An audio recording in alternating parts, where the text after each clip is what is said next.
Hey guys, it's Nicole from Lilly XO. So I wanted to show you guys something that I came up with. For the longest time I've been trying to find the perfect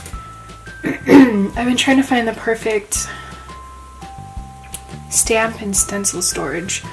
So I had it in a binder, and I had these protective sheets, and then I would have stencils taped to a piece of paper inside the protective sheets. But every time I moved the binder, the paper would want to fall out of the protective sheets. And then the paper would have to be taped to it. The tape would kind of like wreck little intricate pieces on my stencil. And they would kind of get attached like this. Like, that's tape attached to it. So I hated it. It was driving me crazy. And I looked all over YouTube and Pinterest, but I couldn't find something that I liked. So I decided to buy these in my last haul from Dollarama, and I wanted to put them inside. Well, today I was looking at the protective sheets, and I'm like, you know, I could probably make something out of this to make it more functional, because if I just put the stencils in this plastic case like this, they're going to be attached to each other all the time, and they're going to be driving me crazy. Like, they're not going to be really functional, like how this one's stuck together, like how those pieces stick together. That would happen all the time if it was just in there. So I took the protective sheet, I'll move the binder. I took the protective sheet and I made little pouches. Sorry, so much stuff on this desk. I measured it with the stencil inside, used my ruler because I don't know where my bone folder is right now, and folded it down to make a crease. I took the stencil out, cut the part where it goes in the binder, like the white part, off, so it would just look nicer.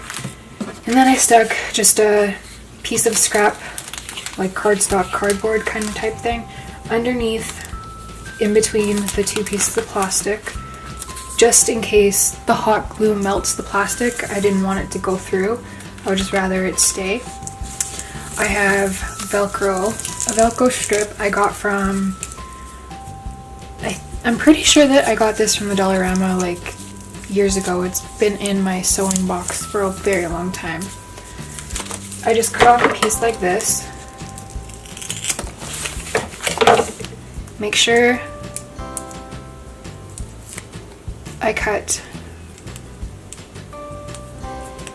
make sure I peel the backing off. Take it apart. I should have one of these done. I'll be right back. I gotta cut one of the pieces, and then actually I'll do it on camera so you can see. So I take a stencil,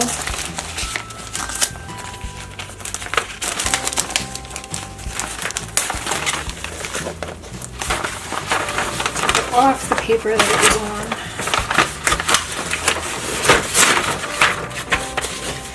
And with it being taped to the paper, the stencils can get wrecked a lot faster, and like, yes, one stencil might be cheap, but your whole stencil collection, that would not be fun to replace constantly.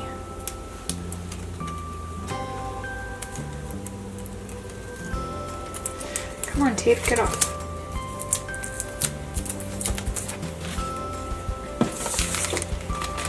Stick it in.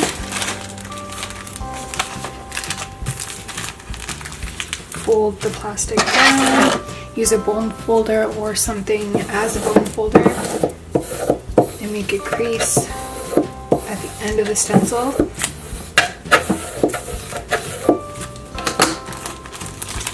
Now take your stencil out,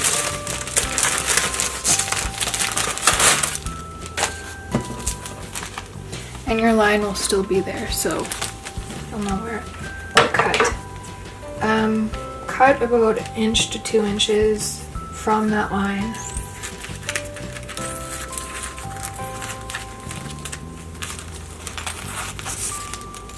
It doesn't have to be straight or perfect. And then I like to cut it triangularly, kind of to make it look like an envelope. And then also cut this white gray strip off.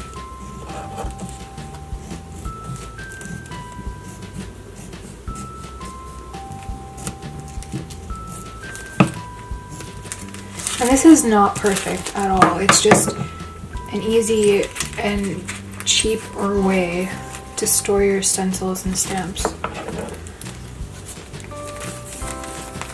There will be 2 sections like this. You want to cut the inner part off.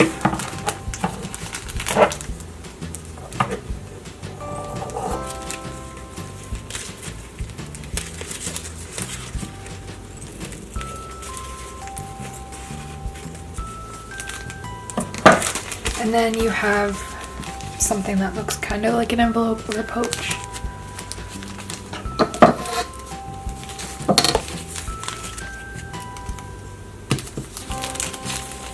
Make sure that it fits again, and it does. So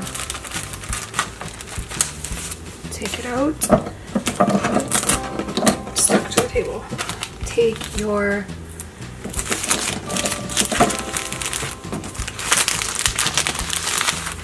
your cardboard or cardstock, place it inside, like where you're going to end up gluing, like under where you're going to end up gluing your Velcro.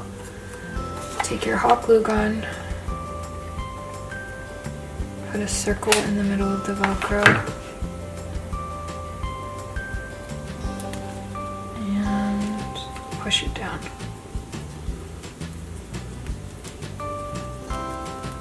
And again, I'm just using the cardstock in case right here gets really hot and it melts through. It doesn't melt to the back of the plastic.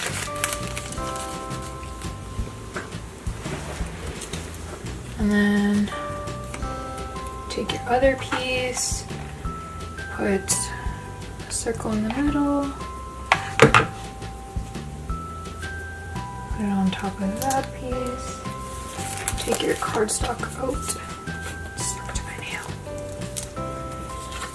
and then fold the top plastic down and push with the cardstock so that you don't burn your fingers. And then after you push it together, pull that part open so that you don't glue the pieces together. And this is not going to be perfect, and it's not going to look like, it's not going to look super fancy or anything, but I don't really care. I just want a pouch to protect my stencils and my stamps so that I don't have to worry about them getting broken or losing them. When I'm done making all the pouches, I'll come back and show you what they look like.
So I'm so happy. I finally only have one left to do, and it's the stamps.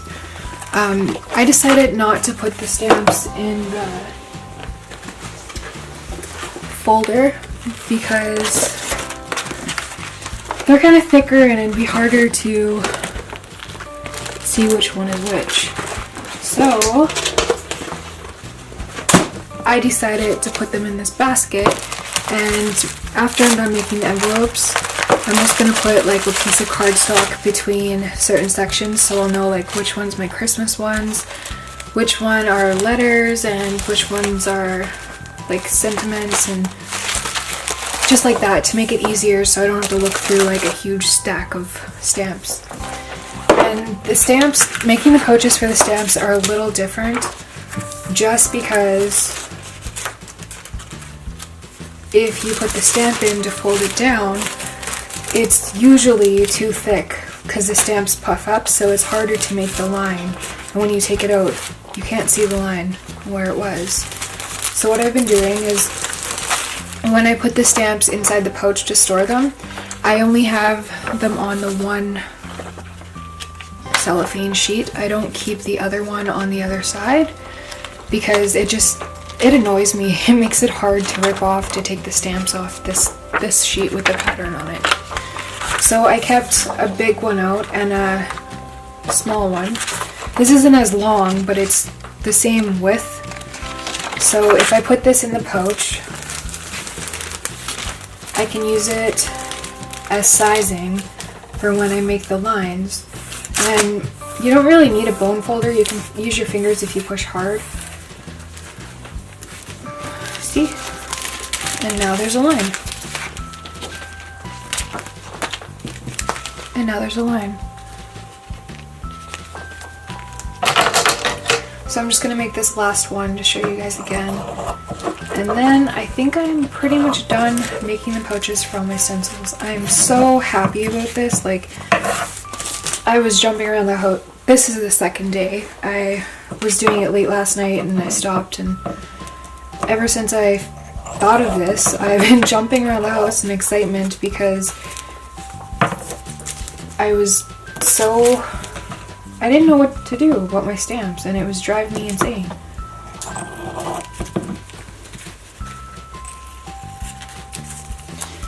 It's hard to know where all of your stuff is when it's not organized, especially craft stuff, because you just have so much of it if you're really into crafting.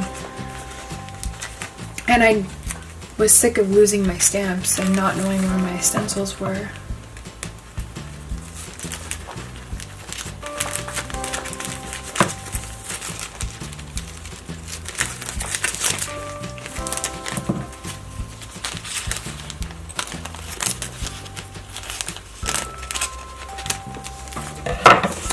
So I put the cardstock underneath again so it doesn't melt through. Take a piece of my felt. Take the paper backing off. Glue it. Put it in the center of the pouch. Well, close to the top, but in the center. And then push down. Wait maybe a minute or two, just until the glue cools off a little bit. And then take the cardstock off, or out of the pouch. Put a tiny bit on top.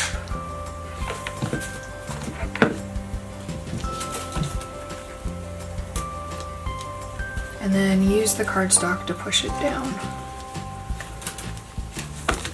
And then grab it by the corner and open it so it can cool down and the two pieces of Velcro don't get glued together. So these pouches might not look perfect, like if you can see the glue, it just doesn't look perfect, but you could maybe put something on top of that. And also, if you pull, it opens really easily. Like, the plastic doesn't feel like it's gonna rip or anything. And I'm just so ecstatically excited about this. like open. I'm not worried about it ripping because if it does, well, I got these page protectors from the dollar store, so it's fairly inexpensive to make these pouches. And to me, it is perfect.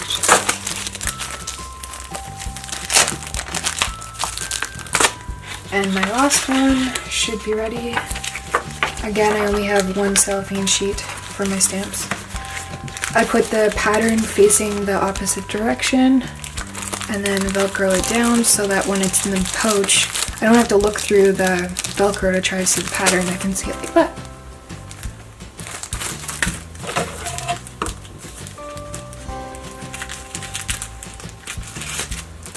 I hope you like this video, and feel free to leave a comment, ask any questions you want. Don't forget to subscribe, and I'll see you in my next video. Bye!